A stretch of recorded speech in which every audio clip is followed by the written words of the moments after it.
Well, I've never had accommodation really, just sofa surfing really. So I never really had a sort of proper base of my own. And in the past, really, that hasn't helped me with I sort of got out, I was sleeping here, sleeping there, then going down to South London, sleeping there, so I never had nowhere to call me home.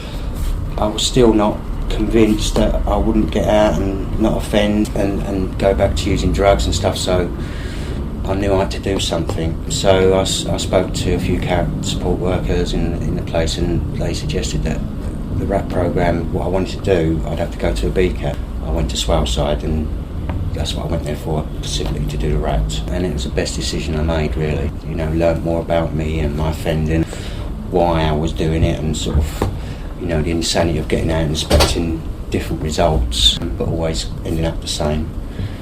So yeah, I done that, and then I could become a peer supporter, which I really enjoyed. And then it was mentioned that, I could actually go to one of the Kenwood Trust rehabs if I wanted to. But I felt confident enough that I'd done like the 6-month RAT programme in custody, and the option was there to go to the Barn or one of the Kenwood Trust ones. But I felt that I needed to try and find some sort of housing, but I was worried about going into a hostel as such, that you're sort of 6-7 people in there, you don't know who you're surrounded by, and so that was a bit of a concern. And I spoke to Kelly about that, and she agreed that that wouldn't really be a good option.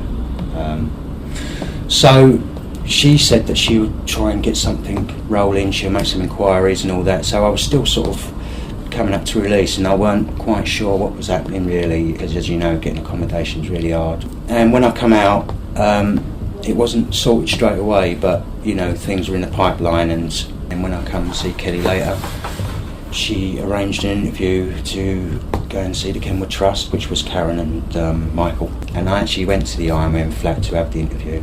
Straight away, I felt really comfortable, especially Karen. I really sort of got on really well with her. And she asked me sort of why now that I'm asking for the help and all that. And I think it's because I've changed my way of thinking from doing a RAT programme and supporting others.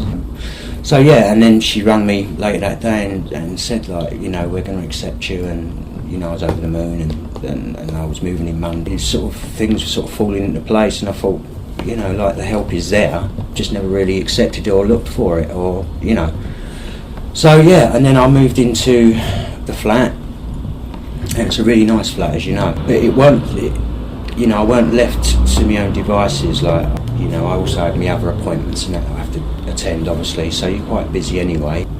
So yeah, it really worked well, but my emotions were, I couldn't understand a lot of them, and I didn't really know how to deal with them, so I was getting a bit sort of frustrated and anxious and stuff like that.